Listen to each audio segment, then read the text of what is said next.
नमस्कार दर्शक बंधु जय जगन्नाथ। आज हूँ डिसेम्बर 11 तारिख गुरुवार। तेज विलंब नक आसतु नजर पकेबा आज दिन ओडिशा तथा देश विदेशर गुरुत्वपूर्ण खबर गुड़िक परवर्ती खबर गोवे भयावह अग्निकांड पुरी रे एक्शन मोड्रे अग्निशम विभाग 33 होटेल को अग्नि निरापत्ता प्रमाण पत्र नथिबारो नोटिस। जिलापाल कहिले पंजीकृत एवं अणपंजीकृत समस्त लजिंग पई अग्नि निरापत्ता मानदंड हासिल करने बाध्यतामूलक। जिलापाल कहिले प्रमाण पत्र हासिल न कले तुरंत एक्शन। पर्यटकों सुरक्षा दृष्टि गोटे मास मध्य मानदंड हासिल करने को दिया जाइछि डेडलाइन। दर्शक बंधु चैनल टी को जाए जदि सब्सक्राइब करना तेज सब्सक्राइब करी पाखर थिबा ऑल बेल नोटिफिकेशन आइकन टी को दबाई दियंतु जाफल प्रत्येक दिन आपण ताजा खबर गुड़िक सर्वप्रथमे जानिपारे। एवं भिडियोटी आपण केउ जिल्लारू देखुछंती कमेंट माध्यम रे जणांतु एवं भिडियोटी भलो लागिले लाइक करी आपनक प्रियजन माननकु शेयर मध्य कर दियंतु। परवर्ती खबर आध्यात्मिक गुरु अनिरुद्धाचार्य महिला मानक विषय देइथिबा किछि आपत्तिजनक मंतव्य को नहीं विवाद घेर को आसिछंती। एही मामला रे मुख्य न्यायिक मजिस्ट्रेट कोर्ट अभियोग को ग्रहण करी मामला रुजु करछंती। गत अक्टोबर मासरे अनिरुद्धाचार्यଙ୍କ एक वीडियो भाइराल होइथिला जेउथिरे से युवती एवं विवाह विषय रे मंतव्य देइथिले। तांकर मंतव्य महिला मानक अपमानित करुथबा अभियोग होइथिला एवं सोशल मीडिया रे यह व्यापक समालोचना होइथिला। अखिल भारत हिंदू महासभार आग्रा जिला सभापति मीरा राठौर एही मामला रुजु करछंती। से कहिसंती जे एही मंतव्य धार्मिक व्यक्तिंक पई सभा पाए नाही। विवाद बढ़िया परे अनिरुद्धाचार्य एक स्पष्टीकरण जारी करथिले। से कहिथिले जे तांको कथा को खंडित करी प्रकाश करा जाइछि एवं पुरुष महिला उभयଙ୍କ विषय से मंतव्य देइथिले। ताको अपमान करिवा तांकर उद्देश्य नथिला।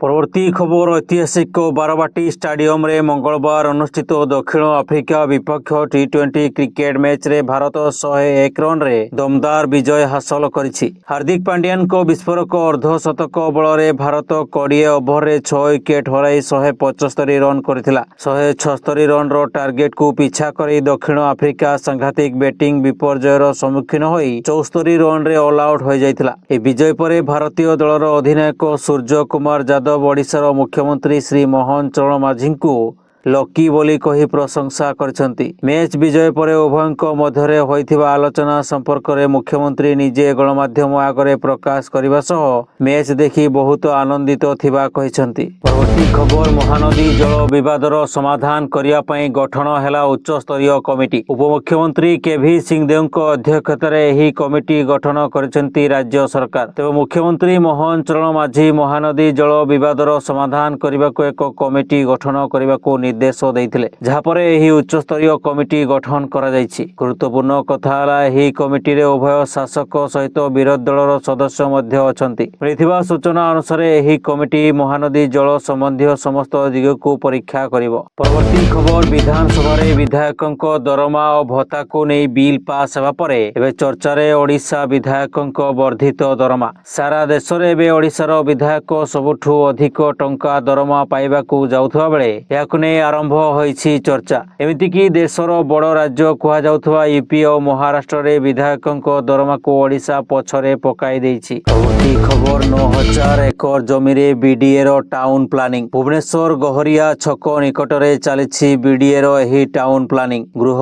नगर उन्नयन मंत्री कृष्णचंद्र महापात्र एही प्लानिंग साइट को जाई समीक्षा करछंती। चारटी जाको टीपी प्रकल्प अंचल बुली देखिछंती। टीपी 1 रे सहजपुर नरगद्दा सिजिफुट पाइकरापुर, टीपी 2 रे बिजीपुर तमांड, टीपी 3 रे पाइकरापुर नुआगा, टीपी 4 रे श्यामानंदपुर रहिछि। समुदाय जमीर 60% जमी मूल मालिकों को फेराइबो बीडीए। अवशिष्ट 40% जमी रे बीडीए रास्ता ड्रेन सरेज इत्यादि तैयारी करिवो। पुरी रो मध्य आरंभ होबो टीपी स्कीम बा town planning scheme. Puri corporation पई मुख्यमंत्री घोषणा करिसेंती। परवर्ती खबर यूनेस्को अमूल्य सांस्कृतिक ऐतिह्य तालिका रे स्थान पाइला दीपावली। एक्स रे सूचना देले प्रधानमंत्री नरेंद्र मोदी। दीपावली आम संस्कृति एवं नीति सहित घनिष्ठ भाव में जड़ित। यह आम सभ्यतार आत्मा आलोक और धार्मिकता को प्रतिपादित करे। प्रभु श्री रामଙ୍କ आदर्श अंतकाल पई आमको मार्गदर्शन करू बोली कहिसंती मोदी। प्रधानमंत्री मोदी खुशी प्रकाश कर एक पोस्ट रे कहते जे भारत एवं विश्वर लोक मैंने यही खबर पाई उत्साहित एवं गर्वित। आम पाई दीपावली केवल एक पर्व नुहे बरং आमर संस्कृति एवं मूल्यबोध सहित गभीर भाव में जड़ित। ପରବର୍ତ୍ତୀ ଖବର ଉତ୍ତରପ୍ରଦେଶର ବାରାବାଙ୍କିରେ ଏକ ଅବୈଧ କ୍ଲିନିକର ମାଲିକ ଏବଂ ତାଙ୍କ ଭଣଜା ୟୁଟ୍ୟୁବ ଭିଡିଓ ଦେଖି ଜଣେ ମହିଳାଙ୍କ ଅସ୍ତ୍ରୋପଚାର କରିବା ପରେ ତାଙ୍କର ମୃତ୍ୟୁ ଘଟିଛି। ପୋଲିସଙ୍କ ସୂଚନା ଅନୁଯାୟୀ ଅଭିଯୁକ୍ତମାନେ ବୈଧ ଅନୁମତି ବିନା ଏହି କ୍ଲିନିକ ଚଳାଉଥିଲେ। ଷ୍ଟୋନ୍ ଜନିତ ରୋଗରେ ପୀଡ଼ିତା ମୁନିଶ୍ରା ରାଉତଙ୍କ ସ୍ୱାମୀ ତେଜ ବାହାଦୁର ରାଉତ ଡିସେମ୍ବର 5 ତାରିଖରେ ତାଙ୍କୁ କୋଠିରେ ଥିବା ଶ୍ରୀ ଦାମୋଦର ଔଷଧାଳୟକୁ ନେଇଥିଲେ। କ୍ଲିନିକ ସଞ୍ଚାଳନ ଜ୍ଞାନ ପ୍ରକାଶ ମିଶ୍ର ପେଟରେ ପଥର ଥିବା କହି ଅସ୍ତ୍ରୋପଚାର ପାଇଁ ପରାମର୍ଶ ଦେଇଥିଲେ। ପରବର୍ତ୍ତୀ ଖବର ସଂସଦର ଶୀତକାଳୀନ ଅଧିବେଶନ ଚାଲିଥିବା ବେଳେ ପ୍ରଧାନମନ୍ତ୍ରୀ ନରେନ୍ଦ୍ର ମୋଦି ଏବଂ ବିରୋଧୀ ଦଳ ନେତା ରାହୁଲ ଗାନ୍ଧୀଙ୍କ ମଧ୍ୟରେ ଏକ ଅଚାନକ 88 ମିନିଟ୍ ଧରି ବୈଠକ ହୋଇଥିଲା, ଯାହା ରାଜନୈତିକ ମହଲରେ ଚର୍ଚ୍ଚାର ବିଷୟ ପାଲଟିଛି। ମୁଖ୍ୟ ସୂଚନା କମିଶନର ଏବଂ ଅନ୍ୟ ଗୁରୁତ୍ୱପୂର୍ଣ୍ଣ ପଦ ପାଇଁ ପ୍ରାର୍ଥୀ ଚୟନ ଉପରେ ଆଲୋଚନା କରିବାକୁ ଦୁହିଁଙ୍କର ବୈଠକ ହେବାର ଥିଲା। ତେବେ ଏତେ ଲମ୍ବା ସମୟ ଧରି ଆଲୋଚନା ଚାଲିବା ଅନେକ କଳ୍ପନା ଜଳ୍ପନା ସୃଷ୍ଟି କରିଛି। ବୈଠକରୁ ବାହାରିବା ପରେ ଜଣାପଡ଼ିଛି ଯେ ରାହୁଲ ଗାନ୍ଧୀ ସମସ୍ତ ନିଯୁକ୍ତି ଉପରେ ନିଜର ଆପତ୍ତି ପ୍ରକାଶ କରିବା ସହ ଲିଖିତ ଭାବେ ଏହାକୁ ଦାଖଲ କରିଛନ୍ତି। ପରବର୍ତ୍ତୀ ଖବର ଆନ୍ଧ୍ରପ୍ରଦେଶର ବିଶ୍ୱ ପ୍ରସିଦ୍ଧ ତିରୁମାଲା ତିରୁପତି ଦେବସ୍ଥାନମ୍ ଟ୍ରଷ୍ଟ ଟିଡିଟିରେ ଏକ ବଡ଼ ଧରଣର ଦୁର୍ନୀତିର ଖୁଲାସା ହୋଇଛି, ଯାହା 2015ରୁ 2025 ମଧ୍ୟରେ ଘଟିଛି।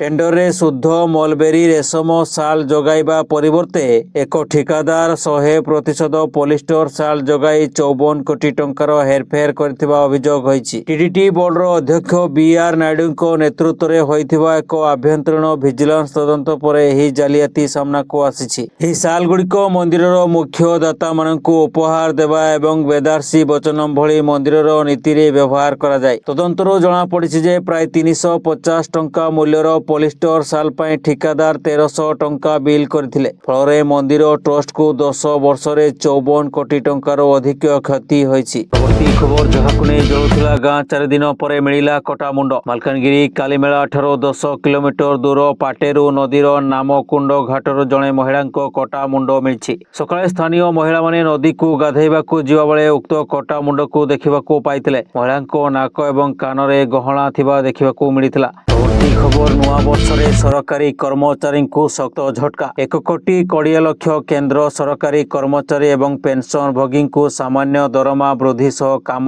କରିବାକୁ ପଡ଼ିପାରେ। କାରଣ ଚଳିତ ବର୍ଷ ମହଙ୍ଗା ଭତ୍ତା ଡିଏ ଏବଂ ମହଙ୍ଗା ରିଲିଫ ଡିଆର୍ରେ ମାତ୍ର 2% ବୃଦ୍ଧି ଆଶା କରାଯାଉଛି। ଏହା ଡିଏ 58%ରୁ ପ୍ରାୟ 60%କୁ ବୃଦ୍ଧି କରିବ। ଯଦି ଏହା ହୁଏ ତେବେ ଏହା ଗତ 7 ବର୍ଷ ମଧ୍ୟରେ ସର୍ବନିମ୍ନ ହେବ। ପରବର୍ତ୍ତୀ ଖବର ଦେଶର ରାଜଧାନୀ ଦିଲ୍ଲୀରେ ବାୟୁ ପ୍ରଦୂଷଣର ମାତ୍ରା ଭୟଙ୍କର ସ୍ତରରେ ପହଞ୍ଚିଛି। ବାୟୁ ଗୁଣବତ୍ତା ସୂଚାଙ୍କ ଅତ୍ୟନ୍ତ ଖରାପ ଶ୍ରେଣୀରେ ରହିବା ପରେ ସ୍ଥିତିକୁ ନିୟନ୍ତ୍ରଣ କରିବା ପାଇଁ ଦିଲ୍ଲୀ ସରକାର ଅନେକ କଠୋର ପଦକ୍ଷେପ ଗ୍ରହଣ କରିଛନ୍ତି। ବିଶେଷ କରି ଖୋଲା ସ୍ଥାନରେ ନିଆଁ ଜାଳିବା, ଆବର୍ଜନା ପୋଡ଼ିବା ଏବଂ ବ୍ୟବସାୟିକ ଅନୁଷ୍ଠାନରେ କୋଇଲା ବ୍ୟବହାର ଉପରେ କଡ଼ା କଟକଣା ଲଗାଯାଇଛି। ନିୟମ ଉଲ୍ଲଂଘନକାରୀଙ୍କ ଉପରେ ଜିଲ୍ଲା ପ୍ରଶାସନ ଏବଂ ଦିଲ୍ଲୀ ମ୍ୟୁନିସିପାଲ କର୍ପୋରେସନ ପକ୍ଷରୁ 5,000 ଟଙ୍କା ପର୍ଯ୍ୟନ୍ତ ଜରିମାନା ଆଦାୟ କରାଯିବ। ମୁଖ୍ୟମନ୍ତ୍ରୀ ନାଗରିକମାନଙ୍କୁ ନିବେଦନ କରିଛନ୍ତି ଯେ ସମସ୍ତେ ମିଳିମିଶି ଏହି ନିୟମ ପାଳନ କରନ୍ତୁ ଏବଂ ପ୍ରଦୂଷଣ ହ୍ରାସ କରିବାରେ ପ୍ରଶାସନକୁ ସାହାଯ୍ୟ କରନ୍ତୁ। ପରବର୍ତ୍ତୀ ଖବର ଯୋଗୀ କରିବେ ସର୍ଜିକାଲ ଷ୍ଟ୍ରାଇକ୍। ଉତ୍ତରପ୍ରଦେଶର ଯୋଗୀ ଆଦିତ୍ୟନାଥଙ୍କ ନେତୃତ୍ୱାଧୀନ ସରକାର ରାଜ୍ୟର ଆଭ୍ୟନ୍ତରୀଣ ସୁରକ୍ଷାକୁ ସୁଦୃଢ଼ କରିବା ପାଇଁ ଅନୁପ୍ରବେଶକାରୀଙ୍କ ବିରୁଦ୍ଧରେ ସର୍ଜିକାଲ ଷ୍ଟ୍ରାଇକ୍ ଆରମ୍ଭ କରିବାକୁ ଏକ ଯୋଜନା ପ୍ରସ୍ତୁତ କରିଛନ୍ତି। ମଙ୍ଗଳବାର ଜାରି ଏକ ସରକାରୀ ବିବୃତ୍ତିରେ ଏହି ସୂଚନା ଦିଆଯାଇଛି। ବିବୃତ୍ତିରେ କୁହାଯାଇଛି ଯେ ଯୋଗୀ ଆଦିତ୍ୟନାଥଙ୍କ ନେତୃତ୍ୱାଧୀନ ସରକାର ଏହାର ଶୂନ୍ୟ ସହନଶୀଳତା ନୀତି ଅଧୀନରେ ଅନୁପ୍ରବେଶକାରୀଙ୍କ ବିରୋଧରେ ଏକ ଅଭିଯାନ ଆରମ୍ଭ କରିଛି। ଏହି ପଦକ୍ଷେପ କେବଳ ରାଜ୍ୟର ଆଭ୍ୟନ୍ତରୀଣ ସୁରକ୍ଷାକୁ ସୁଦୃଢ଼ କରିବ ନାହିଁ, ବରଂ ୟୁପିର ଲୋକମାନେ କିଭଳି ସ୍ୱଚ୍ଛ ଭାବରେ ସରକାରୀ ଯୋଜନାର ଲାଭ ପାଇବେ ତାହା ମଧ୍ୟ ସୁନିଶ୍ଚିତ କରିବ। ପରବର୍ତ୍ତୀ ଖବର ଗାନ୍ଧୀ ମାର୍ଗରେ ଆନ୍ଦୋଳନରେ ବସିଥିବା ପ୍ରାଥମିକ ଶିକ୍ଷକ ଆନ୍ଦୋଳନରୁ ହଟିଛନ୍ତି। ଏକାମ୍ର ବିଧାୟକ ବାବୁ ସିଂ ଏବଂ ପୂର୍ବତନ କେନ୍ଦ୍ରମନ୍ତ୍ରୀ ବିଶେଶ୍ୱର ଟୁଡୁଙ୍କ ସହ ଆଲୋଚନା ପରେ ସେମାନେ ଆନ୍ଦୋଳନରୁ ଓହରିବାକୁ ନିଷ୍ପତ୍ତି ନେଇଛନ୍ତି। विलंबित राति बाबू सिंह एवं विश्वेश्वर टुडू धारणा स्थल पहुंची